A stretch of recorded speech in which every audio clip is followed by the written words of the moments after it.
नमस्कार साथियों, आधार क्लासेज के यूट्यूब चैनल पर आप सभी का स्वागत है।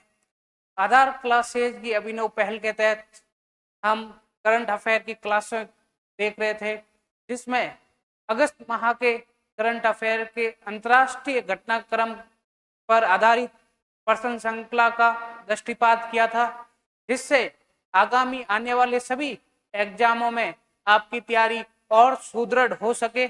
इसी श्रृंखला के तहत अगस्त माह के करंट अफेयर में राष्ट्रीय घटनाक्रम पर आधारित जो प्रश्नों की श्रृंखला है वो आपके सम्मुख लेकर उपस्थित हुए हैं, जिसको आप देखकर अपनी तैयारी को और ज़्यादा सुदृढ़ करें।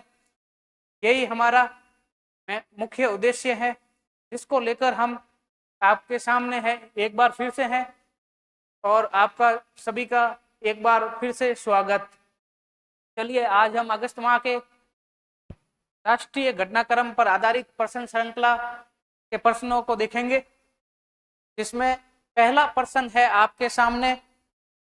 भारत के 71वें स्वतंत्रता दिवस 15 अगस्त 2024 को प्रधानमंत्री नरेंद्र मोदी ने ऐतिहासिक लाल किले की प्राचीर से लगातार कितनी बार राष्ट्रीय ध्वज फहराया तथा राष्ट्र को संबोधित किया? यानी 15 अगस्त को मोदी जी द्वारा कितनी बार राष्ट्रीय ध्वज फहराया गया और राष्ट्र को संबोधित किया? तो कितनी बार है? 11वीं बार। अगर 11वीं बार पीएम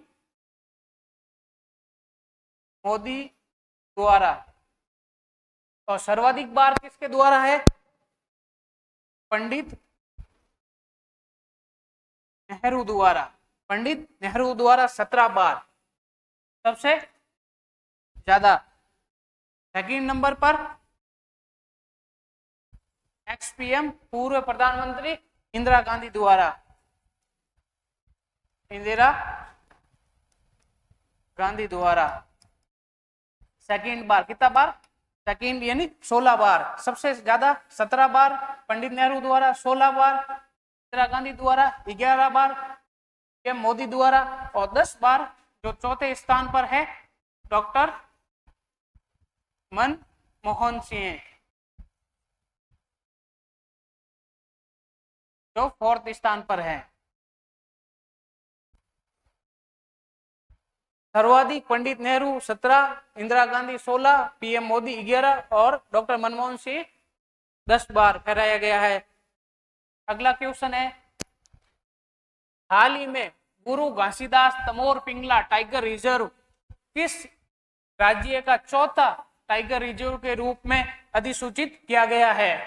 गुरु घासीदास तमोर पिंगला टाइगर रिजर्व किस राज्य में अधिसूचित किया गया है? तो किस में है? छत्तीसगढ़ में। बाघों की निरंतर गिरती हुई आबादी या संख्या को बचाने के लिए ये चौथा टाइगर रिजर्व छत्तीसगढ़ में किया गया। इससे पहले कौन से हैं? तो अचान कमार, दूसरा है कूदती सीता नदी, तीसरा है इंद्रावती। इससे पहले 3 छत्तीसगढ़ में 3 टाइगर रिजर्व थे, अचान कमार, ओदती सीता नदी और इंद्रावती। चौथा कौन सा होगा? गुरु घासीदास तमोर पिंगला टाइगर रिजर्व। कहां पर होगा? छत्तीसगढ़ में।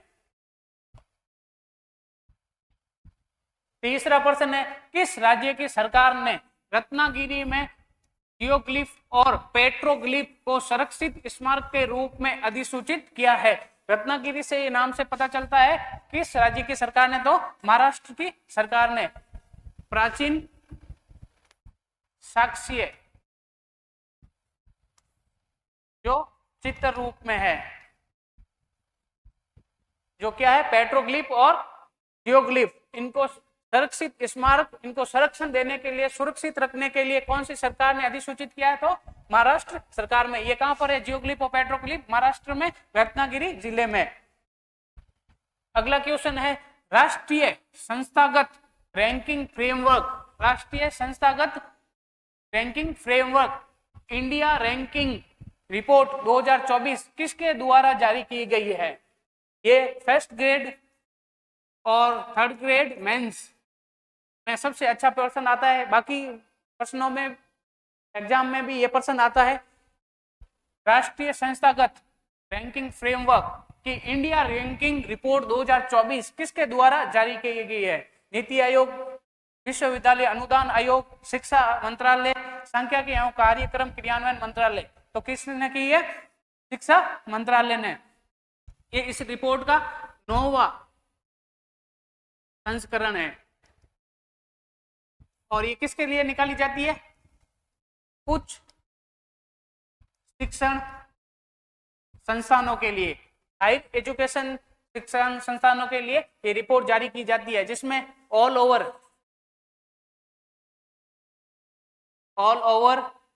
श्रेणी में आईआईटी मद्रास को रैंकिंग मिली है। और खुला विश्वविद्यालय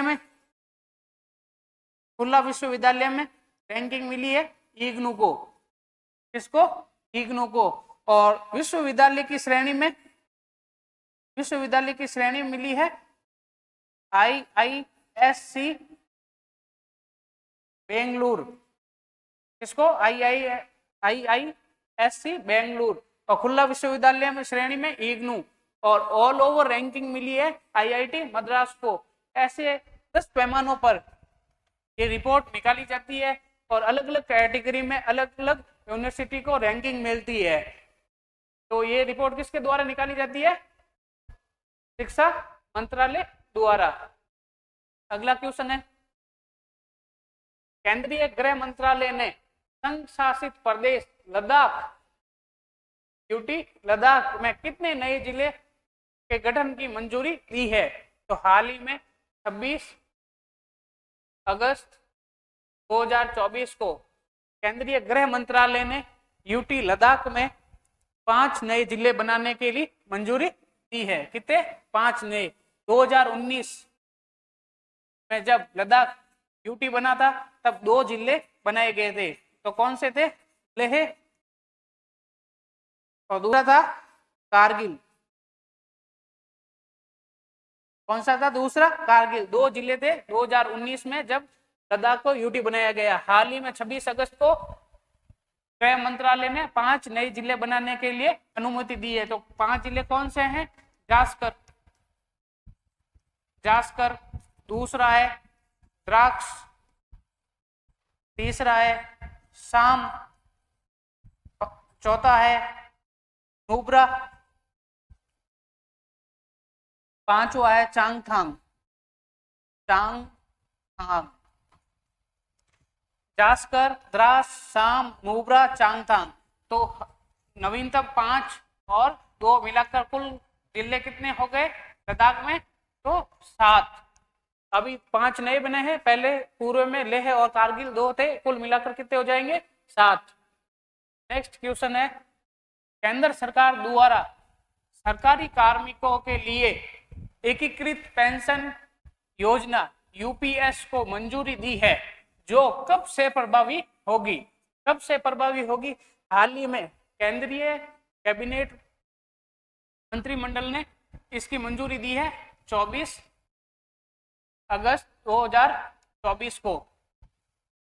यूपीएस को, यूनिफाइड पेंशन स्कीम को, सरकारी कार्मिकों की ओपीएस को लेकर मांग को लेकर पकड़ती जोर को मद्देनजर रखते हुए सरकार ने एक नई योजना निकाली थी एनपीएस की जगह। का नाम है यूपीएस, जिसको मंजूरी दी थी 24 अगस्त 2024 को, जो कब से प्रभावी होगी? तो 1 अप्रैल 2025 को प्रभावी होगी। कब से होगी? 1 अप्रैल 2025 को। इस योजना के तहत राज्यों को यूपीएस अपनाने का विकल्प दिया है। राज्य चाहे तो एनपीएस अपनाए, राज्य चाहे तो यूपीएस अपनाए। दूसरा, कार्मिकों को भी विकल्प है, चाहे तो वो यूपीएस या फिर एनपीएस। एनपीएस में जो सम्मिलित कार्मिक है वो यूपीएस में शिफ्ट कर सकते हैं, यदि वो चाहे तो एनपीएस में रह सकते हैं। और एनपीएस में क्या प्रावधान किए गए थे? 3 मेजर प्रावधान है इनमें। एक है सुनिश्चित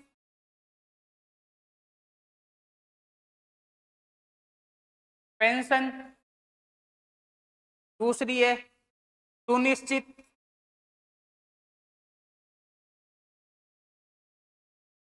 पारिवारिक पेंशन, तीसरी है सुनिश्चित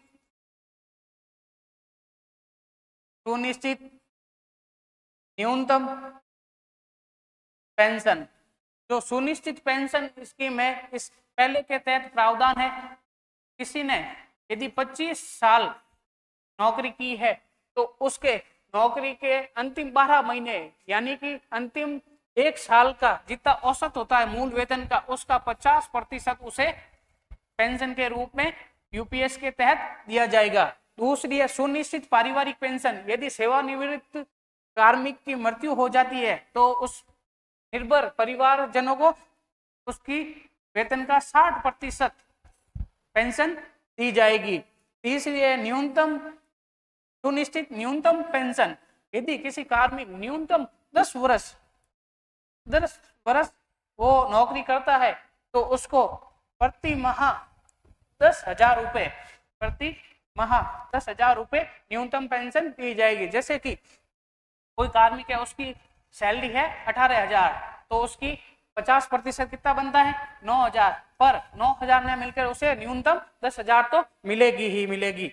और 25 साल नौकरी की है तो उसकी अंतिम 12 माह का मूल वेतन का 50% उसे पेंशन के रूप में मिलेगी। और ये प्रभावी कब से होगी? 1 अप्रैल 2025 से।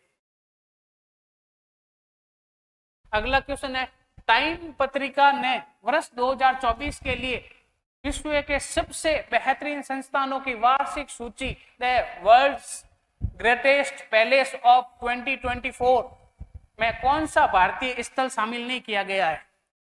जो टाइम्स पत्रिका है वो विश्व के बेहतरीन 100 शहरों की जो घूमने और फिरने देखने के लिहाज से अकल्पनीय है, उनकी टॉप 100 की एक सूची जारी करता है, जिसमें भारत के 3 शहर शामिल, 3 स्थल शामिल किए गए हैं।